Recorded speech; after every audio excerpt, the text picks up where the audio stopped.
Hey everybody, welcome in. It's Saturday morning, quarter to eight. So yeah, hi. I've been spending a lot of time watching like the new movies from 2025, and it's mostly disappointing yet again. Um, but yeah, it's been to be expected, I guess. I just saw that what was it? The James L. Brooks movie, Ella McKay, which I saw the trailer a couple times seeing movies, I don't know, October, November, something like that. Maybe one battle after another, maybe something right after that because I didn't go to the theater again until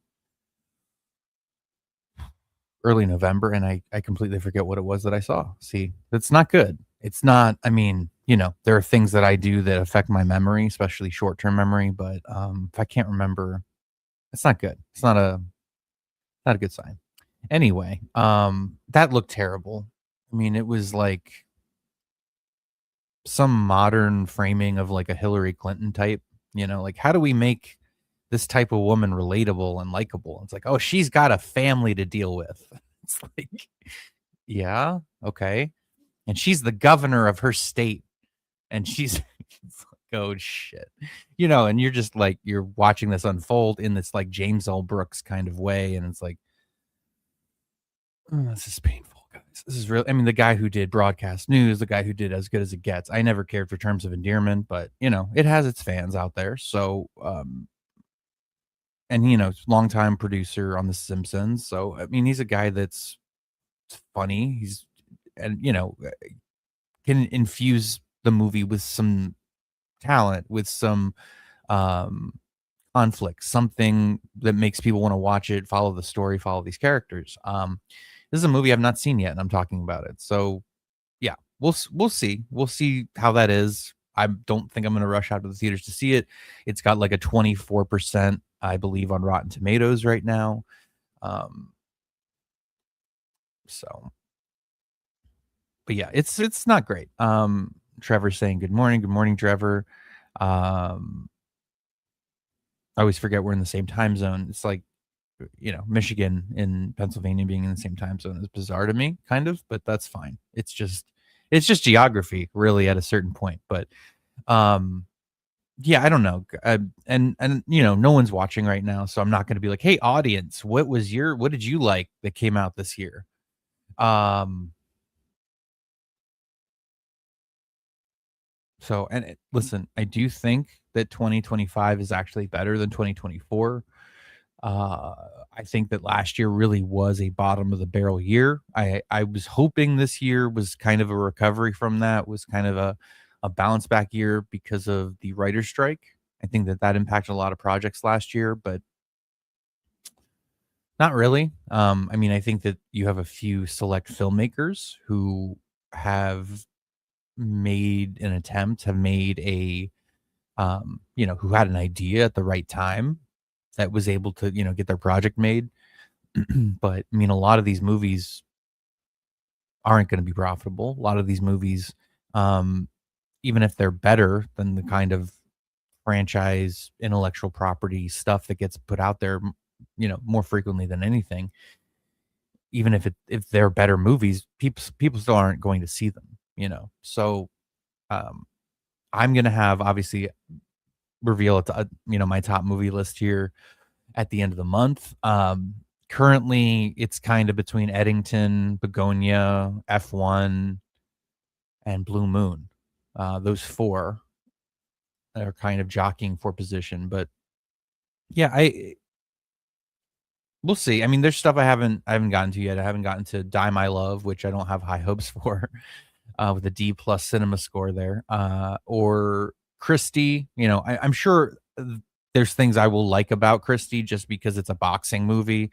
But who knows? Who knows if it's more of a Tammy Faye kind of biopic, or if it is something engaging, if it's something actually worth paying attention to. But we'll see. The Golden Globe nominations don't really give me a whole lot of hope in terms of what's being put in the spotlight, what's being promoted, that kind of stuff. But You know, Golden Globes are not a great precursor anyway to the Oscars or to what's gonna even be nominated.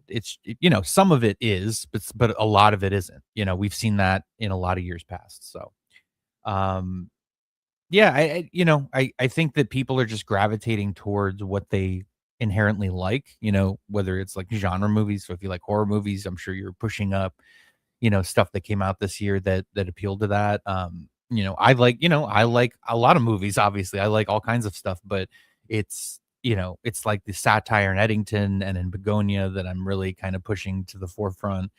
I actually am one of the few critics, if you want to throw me in that category, that liked After the Hunt. That was a movie I was looking forward to all year, just because it looked like it was going to tackle a lot of the whatever Me Too, campus controversy stuff where, people make a claim that something happened, that they were sexually assaulted, they were discriminated against, something along those lines happened, and it gets brought into question that like, oh wait, this is just, I mean, you don't have any evidence, you could have completely made this up. Just because the person that you're accusing has a personality that is acerbic or aggressive or obnoxious doesn't mean that they're guilty of what you're accusing them of. And this ultimately could happen to anybody. Obviously, the movie goes deeper than that with the main character played by Julia Roberts, but it's an interesting sort of way of looking at that whole situation and what we've been dealing with the last decade on campus and power dynamics and all of that. But um, I do think that One Battle After Another will probably make its way into my top 10. Um, as a critic, there's this thing that happens where you have to review the movie. Okay. Let me repeat that. And it sounds obvious and okay. You have to review the movie. Don't review the controversy around it. Don't cover the speculation around it, the gossip around it, the way people project their own, you know, ego and narcissism onto the movie while talking about it. Okay. It's very important because the people who have reviewed this movie, especially from an ideological perspective, okay? And that's really on more on the left that I'm talking about than on the right, but it exists on the right as well, where it's like, you viewed this as something other than what's what a movie inherently is, what's on the screen, okay? Because and I've tried explaining this ad nauseum. I did this in my review. I've done this a bunch on Twitter, but the fact is that this movie is a very humorous Xerox of the extreme tribalistic political ideologies that have existed in America the last 100 years. But it's lampooning almost all of it and all of them. even if even if Chase Infinity is the main character, so to speak, right? And I don't really know that there is a main character in this. Leo is certainly a main character too, maybe supporting character. I don't know, but Chase Infinity is what the movie lives through, um, and there is an earnestness there, but it's really in survival. It's really in trying to escape a crazed, maniacal, destructive force that is ironically responsible for her existing. So, I mean, again, even in the earnestness of that, it's kind of ironic. You know what I mean? So even that whole aspect of the plot and the drama of the movie, it's like, oh, it's a joke. You know what I mean? So and again, even from looking at it from the domestic terrorist, resistance bullshit, whatever, these people are made fun of. They don't have any rhetoric past what the Black Panthers, you know what I mean? And so I don't know. You know what I mean? It's hard to really take it seriously. It was funny because it's so on the nose, because it's so like, "Oh, you're really that obvious and you're that much of a caricature of, this former identity that you still haven't moved past, that you still haven't created a new framework from." It's absolutely mocking these people and making fun of them and seeing them as idiots and seeing them as dumb children, just seeing what happens when, you do these violent, reactive, you know, raids on different compounds and different facilities and whatever. So it's just like, yeah, it never really resonated as like, "Oh, these are good people." It's like, no, again, a depiction is not an endorsement. You know what I mean? It's like, and ultimately, Tiana Taylor's character, who's been, lionized by so many people as an unapologetic, powerful black woman. It's like, yeah, she's so powerful, she abandoned her child. Good job, you stupid fucking bitch. You know what I mean? It's like, and it's like, what? Huh? What is the where and so that whole thing, that whole argument about this litany of movies that have made female characters into negative masculine, archetypes, I suppose, toxic archetypes, that's somehow good, that's somehow progressive. In what way? In what aspect is that, anything that you would want to gravitate towards? And I find this so interesting that it's like you have this subsection of whatever you want to call it, feminism, you know, whatever, subversive, leftism, or whatever you want to label it as. Because again, these labels just get so fucking tired. But this like, oh no, it's actually a good thing to be as negative and evil and as toxic as men have been. And it's like, no, it's not. You don't right or wrong by being wrong. That doesn't work that way. That's an inversion of what morality and ethics teach us ultimately. And so it's like, huh? So anyway, just moving past that whole fucked up mindset to even get there. And it's like, and at the end of the day, it's artistic expression, it's entertainment. I certainly don't view it like a lot of people on the right do, where it's endorsing, it's endorsing violence against the state, or against people you view as fascists or whatever. It's like, no, it's view. Paul Thomas Anderson made a movie that said this is what fascism would look like, and we're not there. We're not remotely there. You know. And even if he comes out years later and says, "Oh no, that's where we were headed," and da da da da blah blah blah bullshit, you know, it's like, okay, sir. Well, guess what? I know that this is going to be controversial for some people here. But when you are finished with the movie, right? When the movie's done and it's in the can and it's headed to theaters, it's out of your hands. It's over. You can say whatever you want, right? It is your movie. But how people see it, how people perceive it, how people think about it and relay it and all that stuff, that's up to them. That's up to them to decide what a movie is. And a lot of directors obviously have an issue with that, and I would too. I'd have a real fucking problem with it. But this has been true for 100 years. Audiences decide what a movie is, individually and collectively. I don't like that. I mean, audiences are stupid. Collectively they're dumb, you know. This is the thing. It's like I hate snobbery, but I also am a snob myself. You know what I mean? It's like be a snob for the right things. That's my whole, that's my argument. Uh anyway, it's just so it's fine.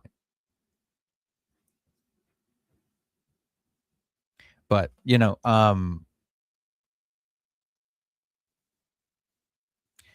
I do think One Battle After Another is relatively well made. I think it is funny. I do think it mocks, both sides of these extreme political, tribalistic groups. I mean, the fascists, they're comically lampooned. Just like Tiana Taylor is just like Leo is, who's an idiot pothead who's trying to do the right thing, but he's an idiot. All these people are fucking idiots. That's the whole thing. They're dumb people. They're not heroic whatsoever. So, um and certainly again, you could view it as like even if Chase Infinity is going to dedicate her life to be a radical or a freedom whatever, to fight for freedom, so to speak.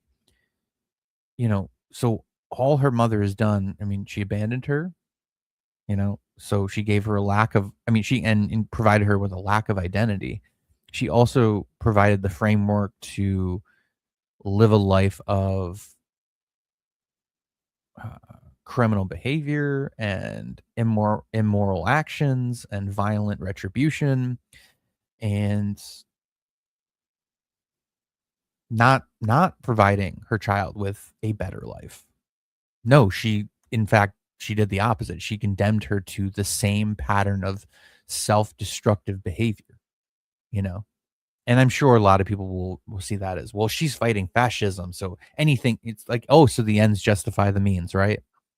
You know, now who's the unartistic fucking retard? Who's the fucking moron now? You know what I mean? It's like you're an idiot. You're an absolute fucking idiot because you view movies through an ideological lens when art doesn't work that way, you fucking idiot. Propaganda does. You know what I mean? And see, and it's like, and I do the Barroom podcast with Society Reviews. By the way, Tuesdays at 8 o'clock Eastern on Rumble. And Jacob, he argues that these people don't see it that way, don't see it in the nuanced, take a step back, and it's like, okay, that they're dumb. I'm not gonna like get upset. All right, I'm not gonna get upset because a bunch of stupid people don't understand a work of art. You know what I mean? It's like, okay, you're stupid. That's okay. Or you need to watch it again, or you need to look at it from a different perspective. But, just you can't, who cares? Who cares? Okay, so don't listen to those critics who are absolute fucking idiots about this because it's just like, okay, that's fine. But you know what I mean? It's like, it's a lot of talented people who made a relatively mediocre movie that stands out in a year of, relative crap. You know what I mean? It's just like, you looked, I mean, The Long Walk, which by the way wasn't great, but I thought it was pretty good in a year once again that doesn't provide much.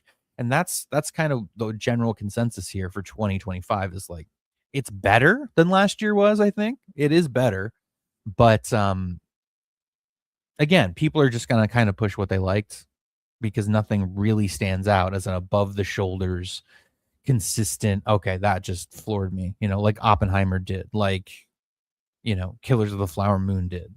At least for some people anyway. Jesus.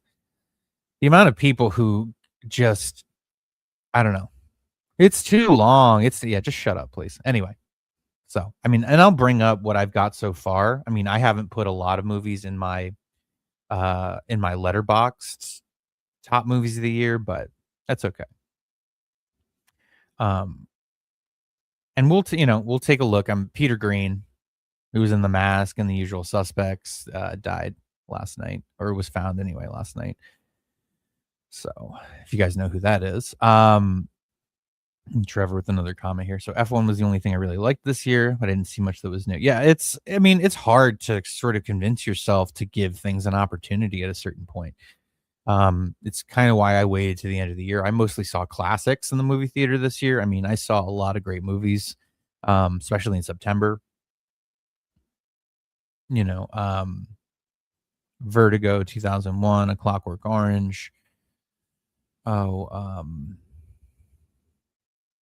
I'm really just blanking now. That's great. Goodfellas, Taxi Driver. So some of those were just absolutely phenomenal. Actually, all the movies I saw that were classics were phenomenal. So I'm really grateful for that. Really grateful for that opportunity. But yeah, F1 I saw in the theater 3 times. I saw it another time here at home. Easily in my top 5 for the year. Very good movie. Check it out. I mean, really, just I just think it provides on pretty much every level, that you want. Very much a crowd pleasing, predictable, cliche driven type of sports drama movie, you know? Rocky in a race car is how I put it, but, um, I do think on in those elements, the way that story is structured, it really does a great job of hitting on those, emotionally cathartic moments and providing an arc for Brad Pitt's character, and, and some people complained about, there's a lack of relationship or there's a lack of conflict, and it's like, I don't think so, between the 2 drivers, the young guy and Brad Pitt. I don't think so. I think that's fine.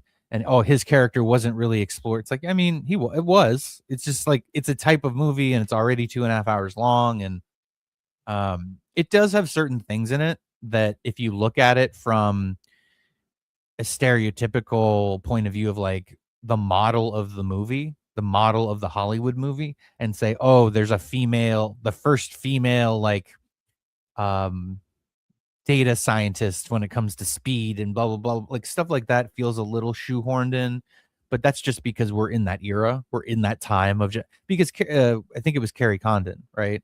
Carrie Condon, she was good. She's a good actress. She gave a good performance. Her character makes sense. There's that bit of that sexual tension between her and Brad Pitt's character, and but it's like that it just works. Yes, it's a formula. Yes, it's predictable. It's all those things, but it actually delivers on all of those things, which, it may be so we've seen this before. It's like, yeah, you have. But movies are so bad that like that's not a given anymore. You know what I mean? It's just being able to appreciate a filmmaker like Joseph Kosinski wanting to provide that experience to audiences, and it being something genuine, and it being something that again provides genuine thrills. So I yeah, that was a wonderful experience this year to see F1 in IMAX especially.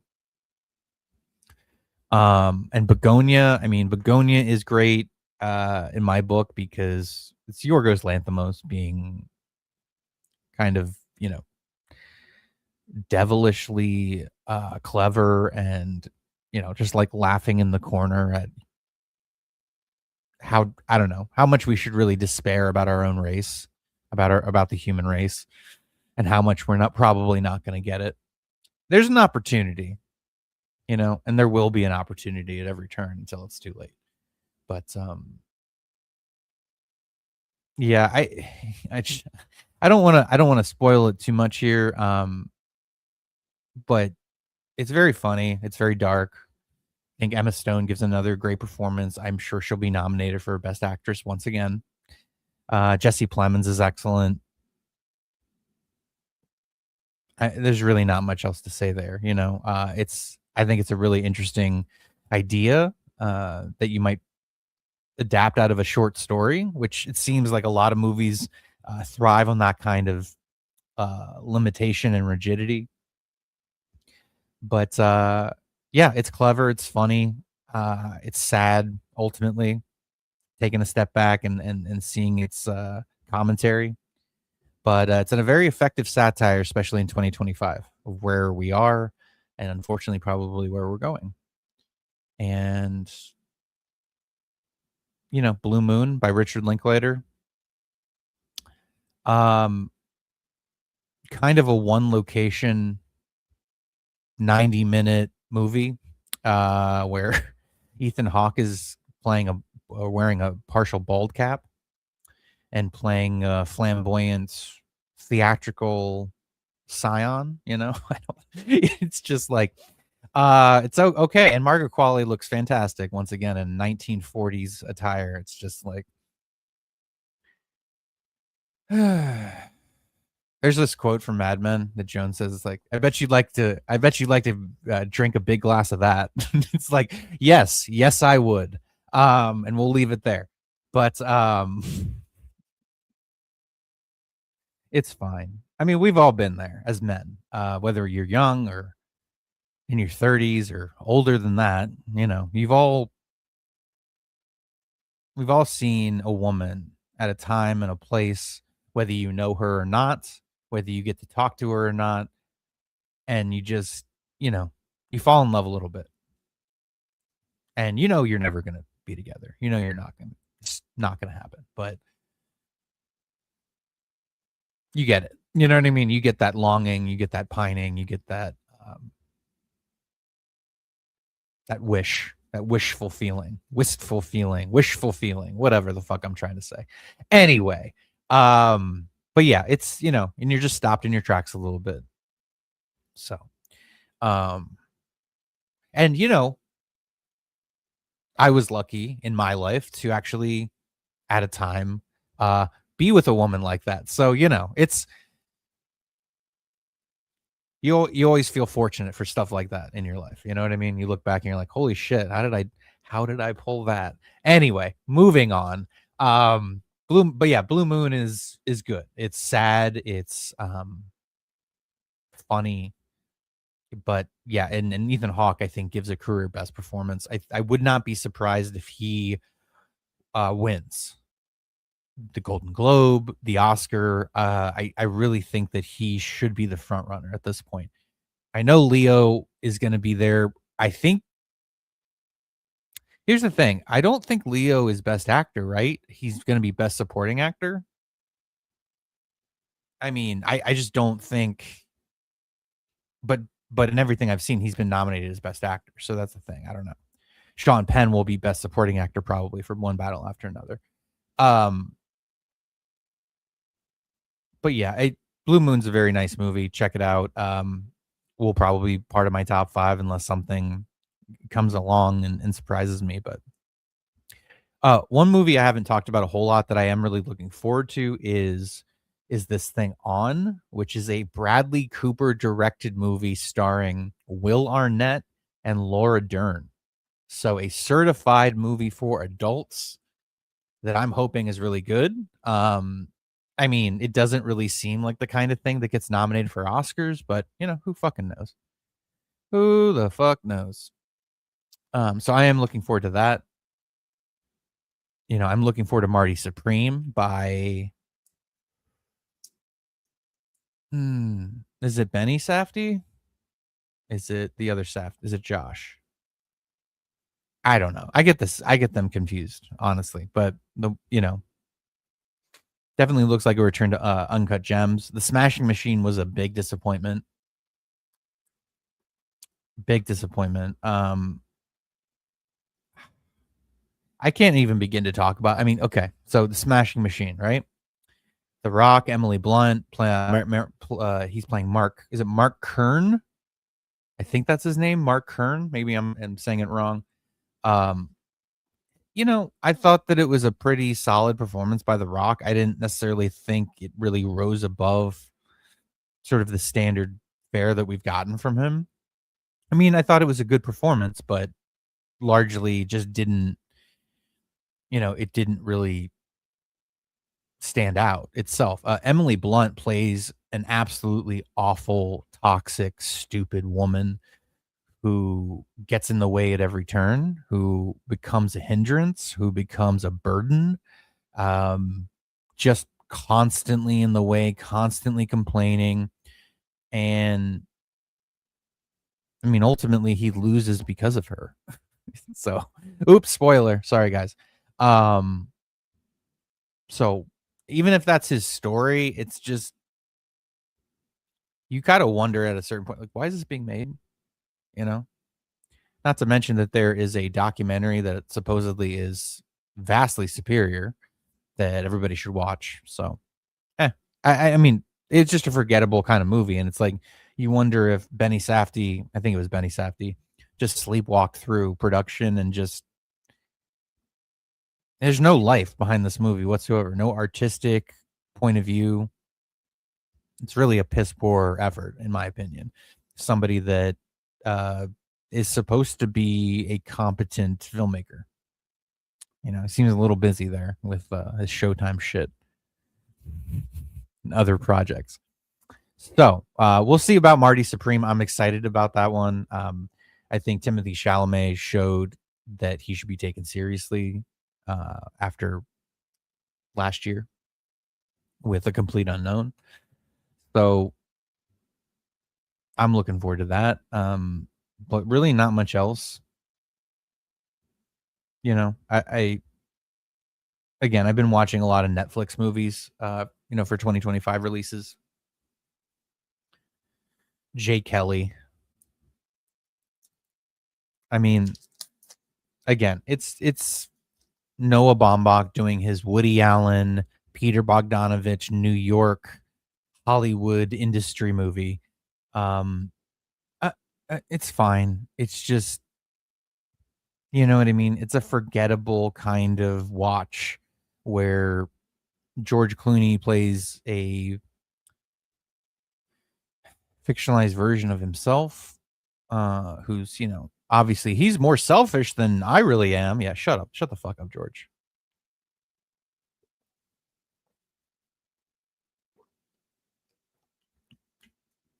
But and there's this really nice montage at the end of him and his career and whatever. And it's like, yeah, it's a nice moment. It really is a nice, like, little sentimental moment, but it's a little, it's too little too late.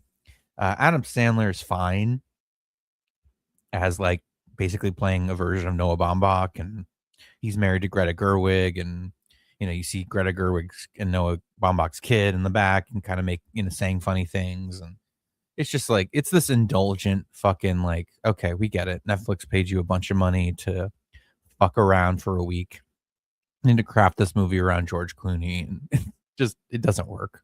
You know what I mean? And I said this in my little mini review on Twitter, but it's like, I'd like to be able to give it its flowers or whatever, but it's just not enough, and poorly constructed and poorly put together while looking glossy and clean. Billy Crudup's in it, and he's an actor that George Clooney, he took his opportunity. It's like, give me a fucking break, dude. I know you need some kind of conflict here, okay? But it's just like, it's also irrelevant. Here's the thing. The audience decides if you're a star. Okay? You can be the greatest actor in the world, doesn't matter. Being a star is separate from being an actor. Some stars are great actors. It's rare. It is rare. Leo is one of them. Leonardo DiCaprio is one of those guys. But you have guys like Tom Cruise. Tom Cruise is a star. He's not a great actor. He's never been a great actor. Guess what? He'll never be a great actor. That doesn't mean there aren't roles where he actually does, he's acting his ass off. But like, when he's a star, when he's the star attached to that vehicle, especially if it's a franchise, he's iconic. He doesn't have to be a thespian. That doesn't mean he doesn't give amazing performances in things like Eyes Wide Shut, Vanilla Sky, Magnolia, but when he's in those other movies, he's being asked to do something different. And so then you give me an actor, I will tell you what they are. And it's easy to see, because it's like, so there's incredible actors who will never be stars. They just won't, because they don't fit the profile of what a star needs to be and what they mean to an audience. You know what I mean?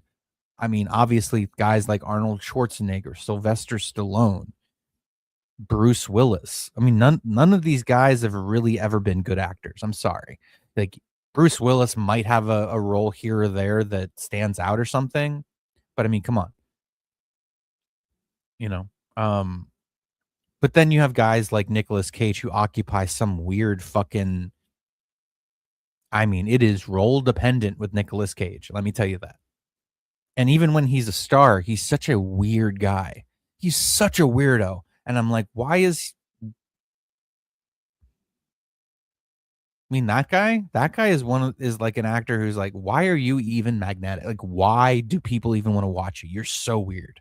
You are so weird. Take a step back and look at Nicolas Cage, and you're just like, yeah, that guy's an absolute weirdo, and that's fine because it works for him. It works in the roles, like, and he makes it his own. So whatever. I'll be honest. Nicolas Cage is one of those guys that, even if you love him, and that's fine, fair enough, there's really only a handful of performances that I love. Outside of that, he's just kind of a weird dude to me. You know what I mean? And not like in a Christopher Walken way where he makes it iconic. He's just weird. And again, maybe that's why he has a fan base. Maybe that's why he became a star or whatever. But like I think of Leaving Las Vegas, I think of Bringing Out the Dead, maybe Con Air. Yes, I just said Con Air. I have to really think about this. Like he was okay in The Rock, you know what I mean? He was okay. Played a relatively normal dude. But yeah. Yeah, no, and that's part no, and this is what happened is that like when he had to do all those movies because of tax purposes or he got in trouble with the IRS or needed to make money real quick, it's like, look, I get it, man. I understand. But there's stuff where he's just been legitimately bad. Like Kiss of Death. The remake of Kiss of Death from 1947, you know, the iconic movie where Richard Widmark pushes the old lady in a wheelchair down the steps. Like one of the greatest scenes in movie history, by the way, in my opinion. Gets remade. That scene's not in it. And Nicolas Cage is playing a Russian mobster. A Russian mobster with red hair and a goatee wearing a wife beater the entire fucking movie. Walking around with his arms out, you know, like he's like he's Tony Soprano or something. Like it's like holy shit, dude. It's like, you know what I mean? And that's only one example. And just take the 90s. Don't even go into the 80s and like, you know, Jesus Christ, man. You know, with his very young performances and stuff like that. And it's like, okay. And listen, one of my favorite followers, one of my favorite accounts that I follow on Twitter, um, loves Nicolas Cage, like absolutely loves him. So I get it on a certain point. I've gone off this tangent on Nicolas Cage now, so you know it's great. Who, by the way, gave one of the best performances of his career last year in Long Legs. I don't care, and I've seen that. That's movie's divisive. Apparently, there's some people who loved it, which I did. There are some people like doesn't make sense. It's stupid. Long Legs is not scary. Looks like a fucking cross dresser. You know whatever. I really liked it. I thought he gave an incredible performance that it took me forever to realize that was him, you know, and not forever, but like 10, 20 minutes on screen where it's like, oh shit, that's fucking Nicolas Cage. So, you know what I mean? There's so little to get excited about. And this is a refrain and I'm beating a dead horse with it, but I know how bad it's been. Okay. I hate horror movies. Generally, as a rule, I hate horror movies. And there were like 5 horror movies in my top 10 last year. That's what I'm talking about. It's just like, look, I've got to take what I can get where I can get it. The Beekeeper last year was in there, which, by the way, was much better than A Working Man, that Jason Statham movie that came out this year. Which, look, if you liked it, that's fine. Again, we're just going to keep repeating myself. There's not much to get excited about. So I'm not even going to throw tomatoes at people for their fucking top 10s anymore. Even though I did make fun of Sasha Stone pretty badly this week. Because she didn't like F1, but she liked all kinds of terrible shit that came out, like Sinners. Sinners was so bad. Here, we're going to talk about why Sinners doesn't deserve any praise, even in a bad year. Okay. Because, you know, at its best, it's a new spin on a tired vampire story that did not really deliver in the way that it should have. You know, this is supposed to be a fun popcorn eating, violent, gross out extravaganza kind of thing. Like From Dusk Till Dawn. From Dusk Till Dawn was such an important movie to me as a kid that like I was on vacation. I remember this. I was on vacation in Ocean City, Maryland when I was like 8. So it would have been like 1999. And it was like Fox Night at the Movies. And it was From Dusk Till Dawn. Obviously heavily edited. But that was such a fucking fun ass movie, especially as like discovering it, seeing it as a kid, basically getting into exploitation movies before you know what exploitation movies are. Amazing, just amazing. And like Sinners was bled, ha ha ha, bled of all of that. It had no creative energy, it had no momentum. It took an hour to get started. It took a fucking hour to get started. And then it never missed an opportunity to talk about cunnilingus. So, and it's like, look, you can do these things in fun, creative, cheeky, colorful ways, and none of it was done that way. It was like the most obvious try hard, like, we're proud of being black. We're so black. And it's like, we get it, Ryan Coogler. You suffer from an identity crisis because you were raised by white people or something.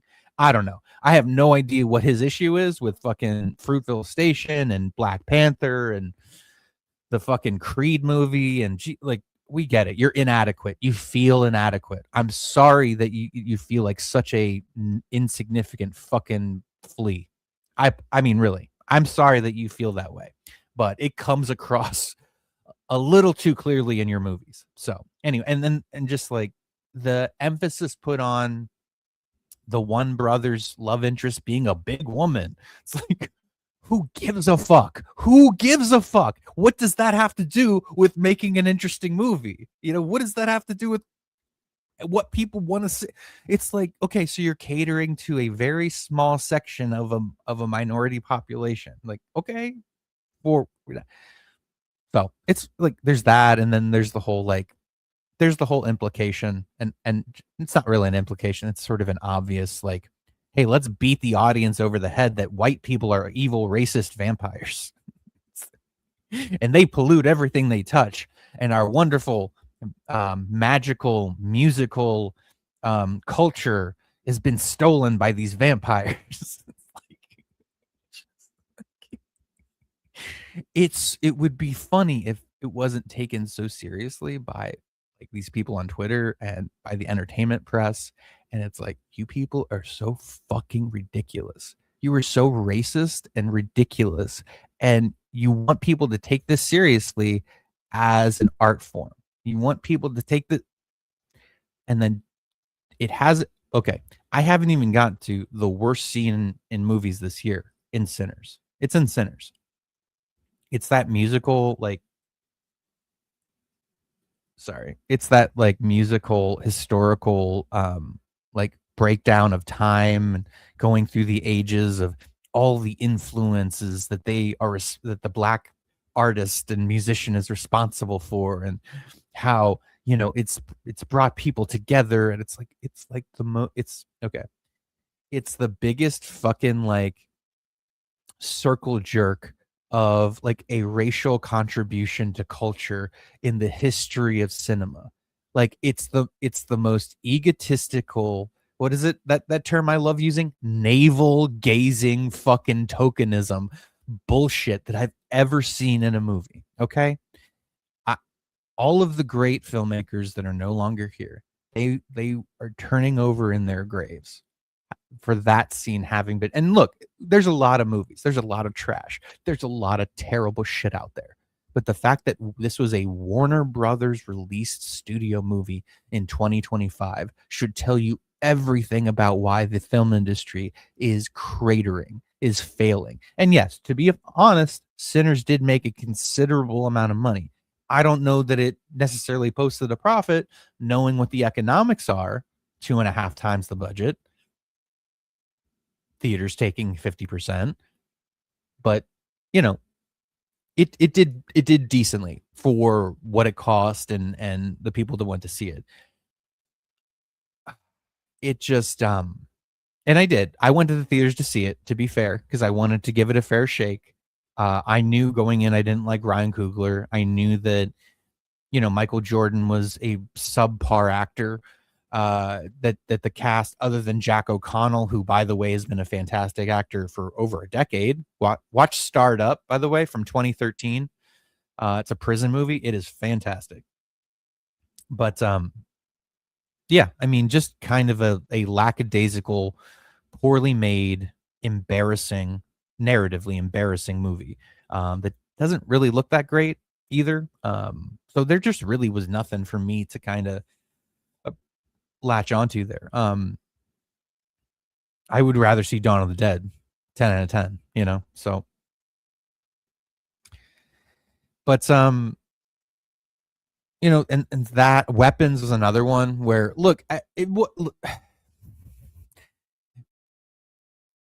look, I shit on horror movies anyway, so again, it was probably gonna be a long shot that I liked, and I didn't really like Barbarian, Zach Krager's last movie. It was okay. I thought it was pretty good up until the reveal of like Justin Long. It's like it just felt incredibly try hard with the whole like, oh, he really is a sexual you know, he really is a fucking sexual assaulter. He really did is a piece of shit. And it was just like, okay. It's like it's very dumb. It's very much like, okay, great. Yes, you're a good moral movie, Barbarian. We don't care. Just give us a fucking horror movie. And with Weapons, it's like there's some very weird stuff going on with the PR with Weapons right now, with Amy Madigan claiming to be an other, like the LGBTQ community, and it's like, okay, you that's not the comparison you want to make with your character, lady. Okay, let's sidestep this fucking landmine. It's like, what are you saying? What are you saying, lady? Like, I love Field of Dreams, so I love Amy Madigan. But like, and by the way, Gone Baby Gone, great movie. But come on, like, just let's move past this, please. So, look, if Weapons was on your list of your favorite movies of the year, that's great. You know, the assault rifle above the house that Josh Brolin goes into, I'm like, okay, we get it. Guns are bad. No, Christ, dude. I implore filmmakers to get the fuck out of Hollywood, man. It is making your movies look, sound, and be executed like shit, man. Because you don't talk to anybody else. Woo, buddy. So I don't know. Not much to talk about, guys. Yeah, and you know, Cassie, you know, brings up she saw more classics than regular movie. Yeah, it's what it is. I saw a bunch last year, this year. So you know, you fill the time where you can. I mean, go to see what's going to be worth your time. That's all I can say. I take a shot on new movies because I like to talk about movies in general. I like to keep up with what's going on, but it's getting harder and harder to stomach some of these releases. You know, it really is. But whatever. I love movies, so here I am. I'll keep going back till they close them, I guess. Or it just becomes so bad that, you know, I don't really have any choice but to stay home. But and you know, I'm sure Regal will continue to have those series, but I mean, I would just re-release old movies at this point because, you know, Ella McKay, that's what you think people are going to want to go see. Okay, girl boss governor who has to deal with family, the stresses of family life. It's like, okay, great. Yeah, that sounds like a disaster. But just scrolling through Twitter here. That's funny. Leaving Las Vegas is showing up now that I was talking about it. Yeah, that's fine. It's not. It's just that's weird.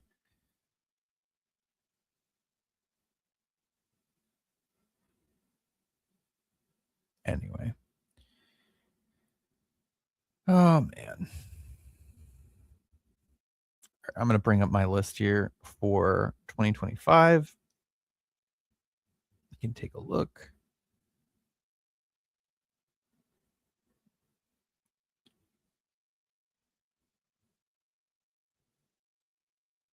All right.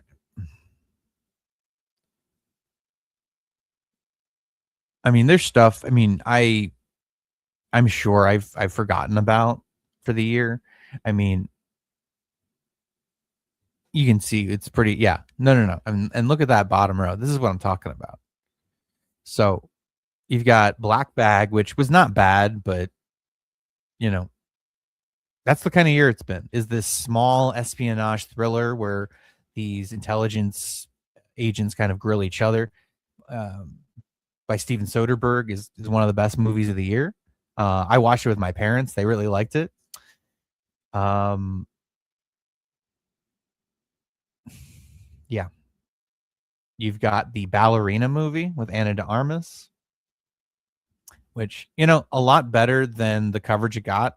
Let me just say, if you like the John Wick movies, check this out. It's actually pretty fucking good. The choreography's there. I really do think Chad Stileski, however you fuck you say his name, did a great job with the reshoots. That movie needed extensive reshoots. It was apparently a disaster.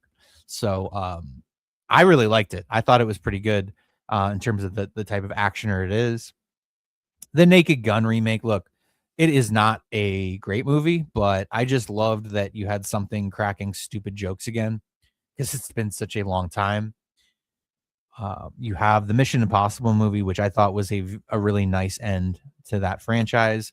Look, I am the biggest critic of intellectual property and franchise movies, but the last four movies of the Mission Impossible series, when Christopher McQuarrie took over, watch those movies. Watch them um, one after the other because that is how you make a franchise action movie like piece of intellectual property. The choreography is fantastic. The stunts are great. Their stakes. Yes, it is very reductive studio action movie storytelling. You know what I mean? Yes, it's that kind of movie. That's what it is as a package, of course. You know what I mean? But for what it is, it executes those elements so damn well. And that's the appreciation that I had to kind of learn about for this Mission Impossible series. I think the James Bond movies suck. I hate the Fast and Furious movies. I hate anything that's just pure dumb excess for the sake of excess that is airless CGI crap. Not interested. But the stunts that Cruise does, the things that he is kind of able to try. Again, the fight choreography, the commitment to the storytelling and to telling this massive scale kind of espionage, almost soap opera. I don't know. I came to really respect it by the end. And I think that, if you appreciate the stunts, if you appreciate some of the crazy places these movies have taken audiences, this final chapter really is worth checking out. And I don't know. I think that it definitely gets a green light for me as one of the better movies of the year. Now, again, it just comes down to that there's just not much to really talk about.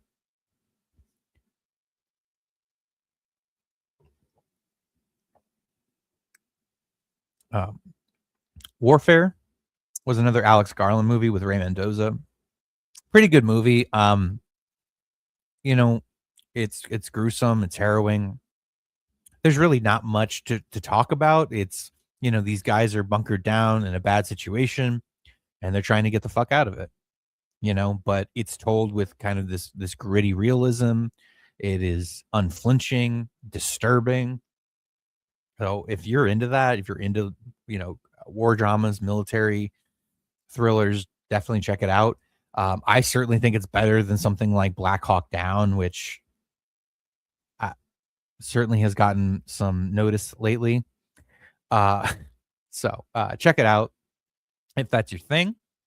The Long Walk I was just talking about. I think that Cooper Hoffman does a great job. Philip Seymour Hoffman's son in this movie, and certainly newcomer. And I'm gonna have to look his name up. David Johnson was also very good. Wasn't David Johnson the guy who was in? Wasn't he the android in the Alien movie that just came out last year? Uh-huh. Yep. That's funny. He got all that praise for that Alien movie, which fucking sucked. He was very good in this. He was very good in The Long Walk. I don't think he's going to get any awards consideration, but he was fantastic. I thought he was very good. So, and then the movies we've talked about already: F1, Eddington. And obviously I have to, make up the rest of my list here, but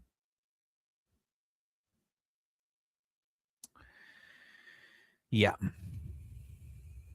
That's it for 2025, guys. That's where we're at right now. I'm just scrolling through my little Twitter Twitter movie feed here. But Pleasantville and got just got over Noirvember here, so but yeah, and this is the thing people were freaking out about is that Variety listed its best movies of 2025. Peter DeBruge and Owen Gleiberman, two critics that have been around for basically 40 years, 50 years. So, and here's Peter DeBruge's top 10. So we'll just go through this. Dreams, haven't seen it. Haven't seen it. One Battle After Another, we've talked about it. God, 28 years later, and again, I'm hard on horror movies, but this just, I had a really hard time paying attention, giving a shit, connecting. I mean, there's just a lot of, thought there was a lot of problems 28 years later. And I don't know how much Danny Boyle directed it because it just looks like shit. I mean, there's some real technical problems with some of the compositions and landscapes, but whatever. I mean, enough people liked it where, enough people liked it where it's getting multiple sequels. So, we'll see if that series ends up getting better. But I pretty much just like the original 28 Days Later. Marty Supreme. Can't see that one until Christmas Eve. I haven't seen it. Train Dreams. So Train Dreams is another movie I've seen that's probably going to end up in my top 10. So this movie will have as many fans as it does. Oh shit! I gotta start. There we go. There we go. Now I'm actually sharing it. But Train Dreams is one of these movies that will have as many people who love it as many people who hate it. So if you are familiar with the work of Terrence Malick, this is very much what feels like a copy of that aesthetic. Voiceover heavy.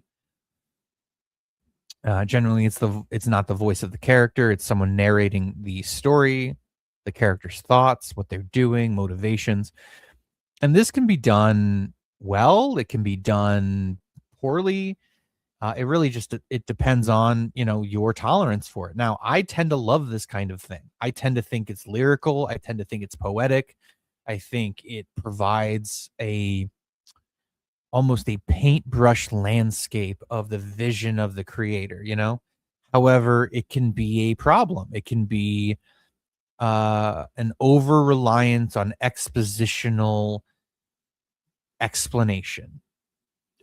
Expositional reliance, an over reliance on telling the audience everything instead of showing them, which is what cinema is all about, And so, of course, it's gonna rile some people the wrong way. I think it's lyrical. I think it's beautiful. This is on top of the movie being set in, like heavily forested Eastern Washington and the lakes and all of the incredibly beautiful naturalistic landscapes of the area. And the story is well told. It's beautiful. It's hopelessly beautiful. But it's also that this tells the story of a tragic event and of a man who loses everything that's dear to him. And for that, it's there's enough there to sort of connect to and to feel something for this character you spend so much time with. It's 2 hours long, maybe is a little longer than it needs to be. It's adapted from a novel, but it has this sensitivity to it. It has a real insight into the character, a man really seeking peace, seeking to really fill this hole that he has in his life. And It's just quietly brilliant in that narrative artistic way. Now, to a lot of people, this is kind of the definition of what a pretentious art movie is. So, like, I listen to me. I understand. I understand.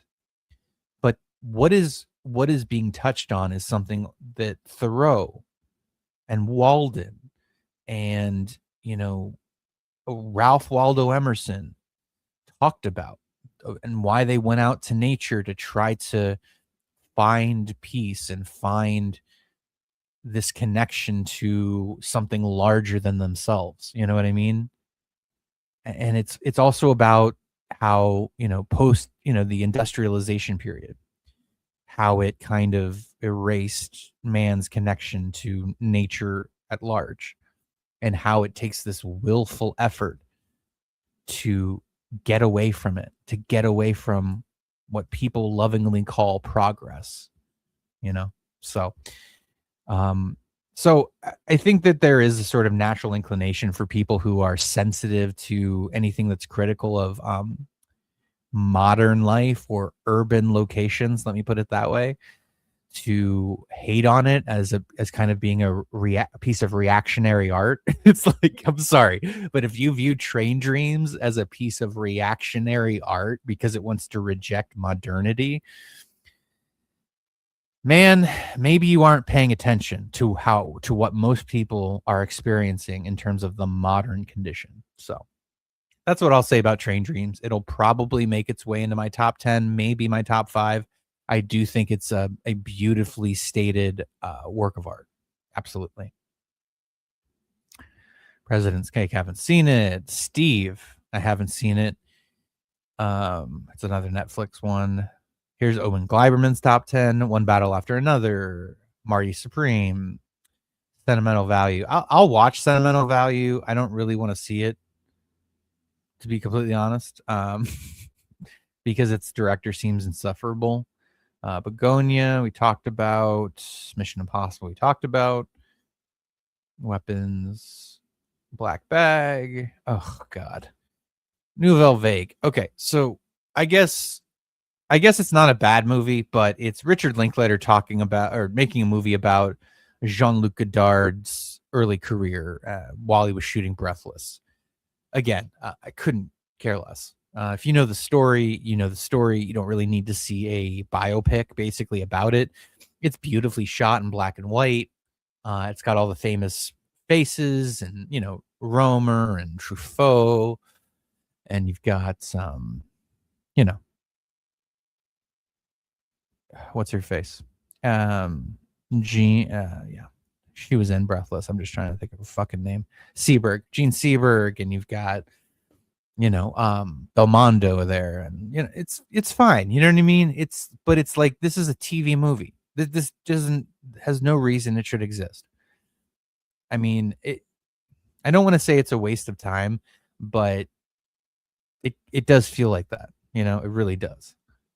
So we'll jump back here to Twitter here. You'll have to excuse my terrible stream managing skills here. That's how you share. Anyway, let's take a look.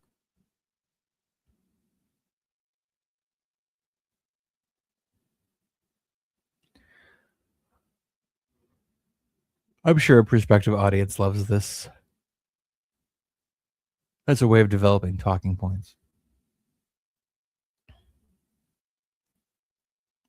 But yeah, I didn't listen to the Bret Easton Ellis podcast this week, so he had somebody new on. Obviously, it wasn't Quentin Tarantino.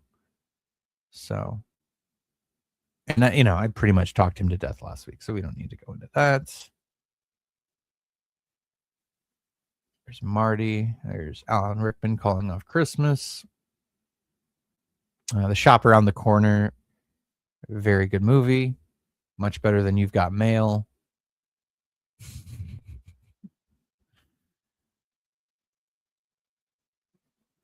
All right. It's not important. I mean, I'm going to go just real quick. I always like to kind of scroll through Variety and Hollywood Reporter to see, just see what the talking points are by all the fucking idiots in town.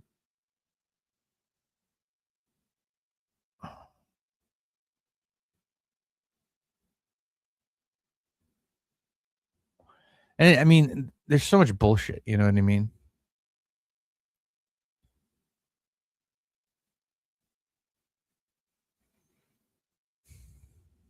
Yeah, I'm really excited for the Odyssey. That looks incredible. I can't imagine what Christopher Nolan's gonna do with that. That is truly something epic. So I just hope it's good, man. I just hope it's not like a huge misfire. All right. Well, there's really not much to talk about in terms of movies, in terms of movie news, and that's fine. We're winding down the year. 2025 has been better than 2024, I guess. But again, I chalk that up to a handful of directors who had a clear artistic vision, wanted to communicate something. Um, Man, I'm so grateful we got Eddington. I'm so grateful we got F1 and Begonia. Um, these smart movies, these movies that strike a chord in terms of entertainment, in terms of, hey, I want to return to that. I want to rewatch that. I want to see if I miss something. And it's such a wonderful feeling to have that. Because there's so much crap. There's so much crap out there. I mean, I just, I just want something to invest in. There's a handful of documentaries that I'm going to be watching. I want to see Megadoc, which is about the making of Megalopolis. I want to see the Scorsese documentary that's on Apple TV Plus. Um, I mean, just real quick, I only have a handful of 2025 movies yet to watch. I mean, I'm almost done. So, I mean, it's things like, should I make myself watch Honey Don't? I mean, I love Margaret Qualley, but I really do not want to see another, Drive Away Dolls. So yeah, I'm pretty much all caught up actually. I mean, I've got some stuff to watch that's certainly not going to make my list. I know it won't, you know, and that's not why I'm a snob. Predator Badlands, no matter how good it is not making my list. You know what I mean? So it might make my list of the worst of the year, but and yeah, Frankenstein is not, no, don't watch it. I mean, if you like Guillermo del Toro, maybe you will like Frankenstein. And I do think Jacob Elordi gave a pretty good performance uh, as Frankenstein's monster, but uh, really just not much to talk about. And you look at what's coming. I mean, remember when Christmas was a big release?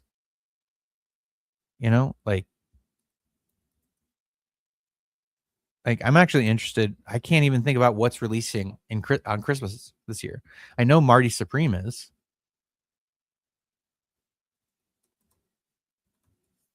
but I'm just curious here. Oh, okay, that's right. It's the Avatar movie. I always forget that movie's coming out. It's like, oh yeah, it's like forgettable. Oh yeah, that's right. All right, the Knives Out movie, Anaconda. Oof. It's weird that Marty Supreme isn't listed. It's like the biggest fucking.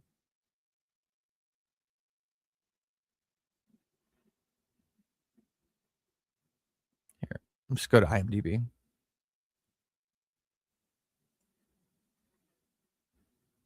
Take a look. Take a look. All right.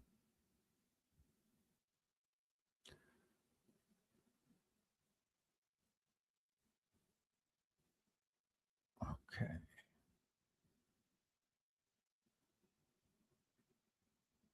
Well, not a whole lot.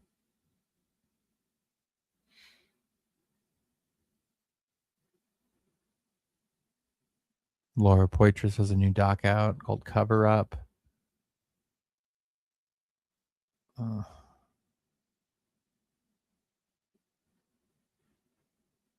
Oh, Jesus. Kate Winslet has a direct. Oh, no.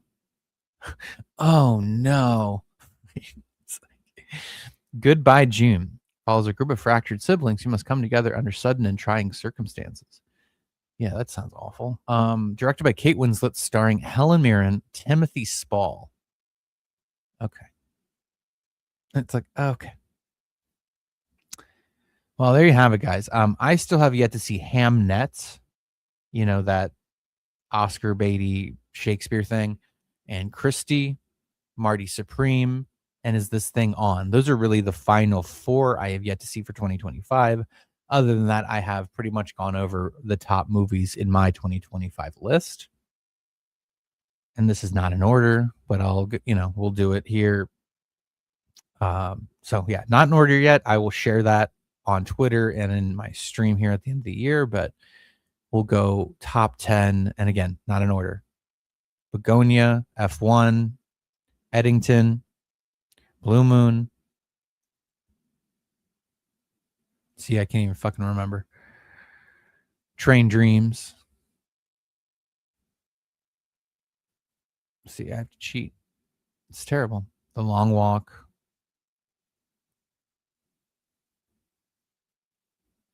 Black Bag. One Battle After Another.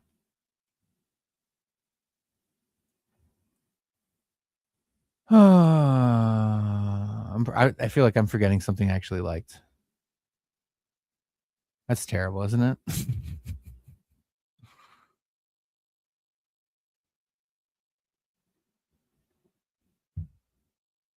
That's all right. It's not final yet, but yeah. So basically, we're making our way here. We're making our way towards the end of the year. Sinners was pretty bad. It'll probably be on my worst of the year list. So there's that. Superman will certainly be on my worst of the year list. Yeah, I might just watch Honey Don't just for shits and giggles, just to see how bad it is. But I don't have a lot of hope there. And listen, for what it's worth, like a big part of that is like, Mark Qualley's character is gay, and I mean, look, I have a terrible track record, of being of that happening to me. Okay, of being like into.